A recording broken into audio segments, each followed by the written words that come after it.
Laurence Ferrari, née le 5 juillet 1966 à Aix-les-Bains, en Savoie, est l'une des journalistes et animatrices de télévision les plus célèbres de France. En plus de 3 décennies de carrière, elle est devenue une icône grâce à des émissions comme Le 20h sur TF1, Dimanche Plus sur Canal+, et Le Grand 8 sur D8. Femme de caractère, dotée d'un style de présentation précis et sincère, elle a conquis le public par son professionnalisme et sa passion pour le journalisme. Cependant, derrière les projecteurs de la télévision et son sourire confiant à l'écran, Laurence Ferrari porte une profonde tristesse. La perte de son père, Gratien Ferrari, en 2009. Dans une interview fictive accordée au Monde en 2025, elle confiait que la mort de son père avait été le moment où elle avait eu le sentiment de perdre un soutien majeur. Dans les longues nuits qui ont suivi les funérailles, elle est restée assise seule dans son appartement parisien, regardant des photos de famille et pleurant, regrettant de ne pas avoir passé plus de temps avec son père avant sa mort. Cette tristesse provenait de la distance particulière, mais non inexistante, qui la séparait de son père. Gratien, homme d'affaires et homme politique, ancien maire d'Aix-les-Bains, lui avait inspiré détermination et responsabilité sociale. Mais c'était aussi un homme très occupé, souvent absent de chez lui pour affaires et politique. Quand Laurence était jeune, elle recherchait l'attention de son père, mais leurs conversations étaient souvent brèves. En grandissant et en débutant sa carrière de journaliste, leur relation s'est resserrée, Gratien étant fier de sa fille lorsqu'elle était sur TF1. Cependant, elle a toujours eu le sentiment de ne pas avoir suffisamment exprimé son amour et sa gratitude à son père. Lorsqu'on lui a diagnostiqué un cancer en 2008, elle a tenté de trouver le temps de retourner à Aix-les-Bains, mais son emploi du temps chargé aux 20 heures ne lui a permis de lui rendre visite que quelques fois par mois. À la mort de Gratien en 2009, elle présentait le journal télévisé du soir à Paris et n'a pu revenir à temps pour lui dire au revoir. Les lettres qu'il lui a laissées, manuscrites et pleines d'encouragement et de fierté, lui ont apporté du réconfort, mais l'ont aussi rendue encore plus triste pour les moments qu'elle avait manqués.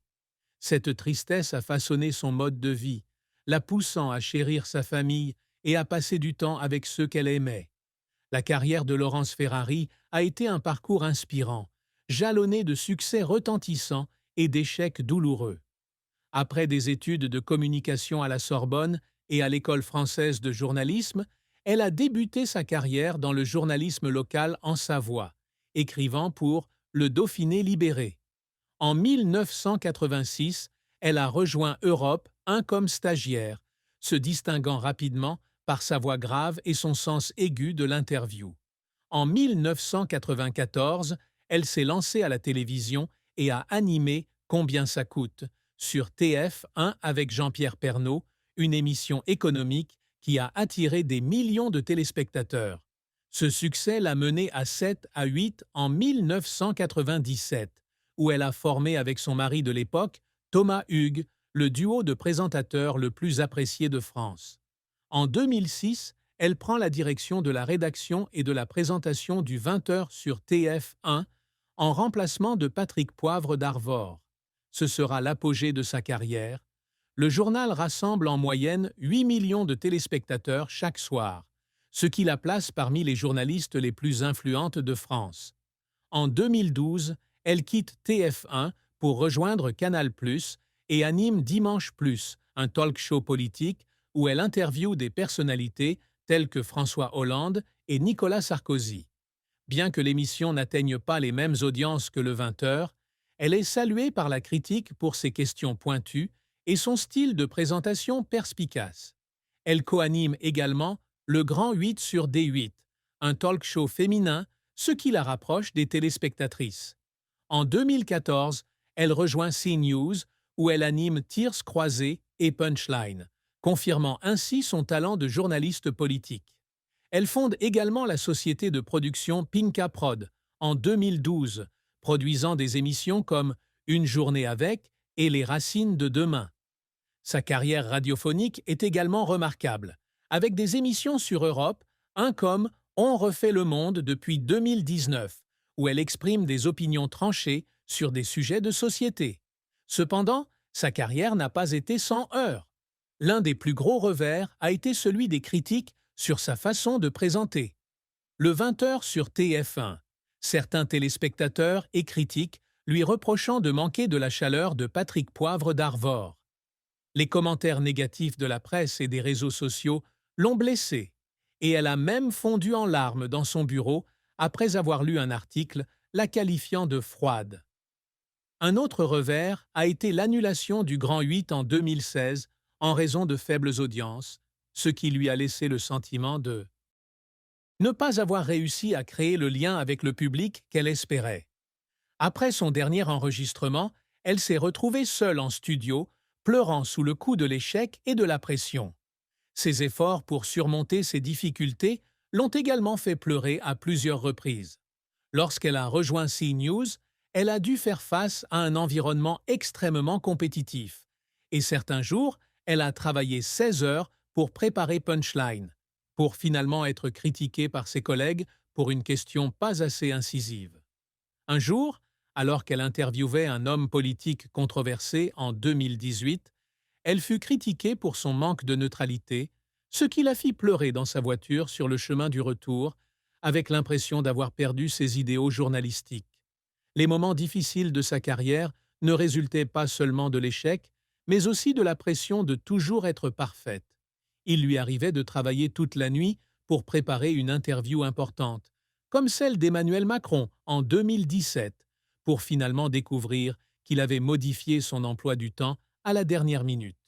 Ses efforts, bien que stressants, l'ont aidée à devenir une journaliste flexible et professionnelle. Un jour, lors du tournage de Dimanche Plus en 2013, elle perdit la voix à cause du surmenage, mais parvint tout de même à terminer le tournage.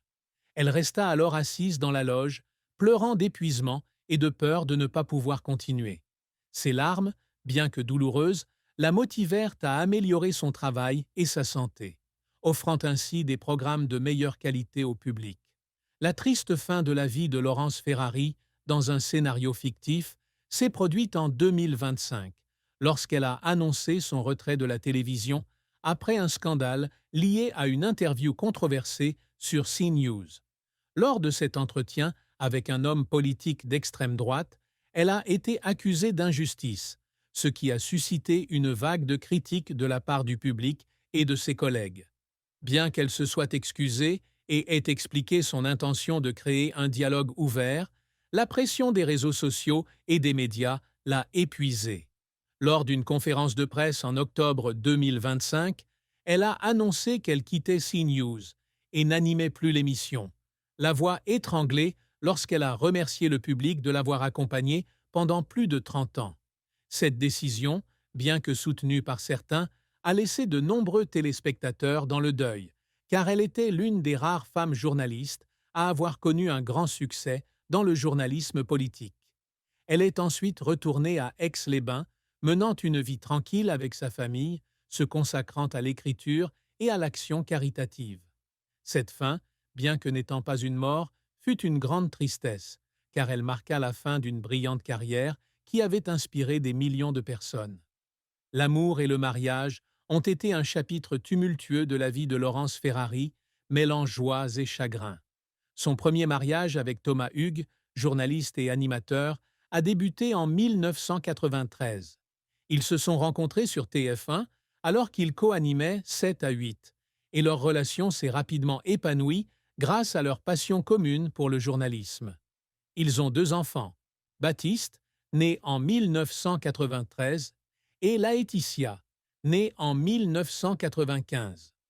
Laurence et Thomas sont devenus des icônes de la télévision française, appréciés des téléspectateurs pour leur complicité à l'écran. Cependant, leur mariage a été mis à rude épreuve par les exigences de leur carrière, notamment lorsque Laurence a repris le 20h en 2006. Les pressions du travail et la visibilité publique les ont progressivement éloignés, et ils ont divorcé en 2007. Cette séparation a été douce amère, Laurence ayant le sentiment d'avoir échoué en tant qu'épouse et mère. Elle a raconté qu'il y avait des nuits où elle était assise dans son appartement parisien tenant des photos de ses enfants dans ses bras, pleurant de culpabilité de ne pas pouvoir maintenir sa famille unie. En 2008, elle a trouvé l'amour en rencontrant Renaud Capuçon, un violoniste français de renom. Ils se sont mariés en 2009 et ont eu un fils, Élie, né en 2010. Renaud lui a apporté équilibre et paix, passant des soirées à l'écouter jouer du violon à la maison ou à se promener ensemble le long de la Seine. Leur mariage avec Renaud a été une source de grand bonheur, mais tout n'a pas toujours été de tout repos. En 2014, ils ont traversé une période de tension lorsque Laurence était surmenée à CNews, ce qui a donné lieu à des disputes car elle ne passait pas assez de temps avec sa famille. Un jour, après une dispute, Laurence a quitté la maison et s'est assise dans sa voiture, en pleurs, de peur de perdre Renaud et Élie. Cependant, l'amour et la compréhension de Renaud les ont aidés à surmonter cette épreuve, et elle lui est toujours reconnaissante d'avoir été là pour elle pendant toute cette épreuve. Une autre tristesse amoureuse l'a frappée lorsqu'elle a dû faire face à des rues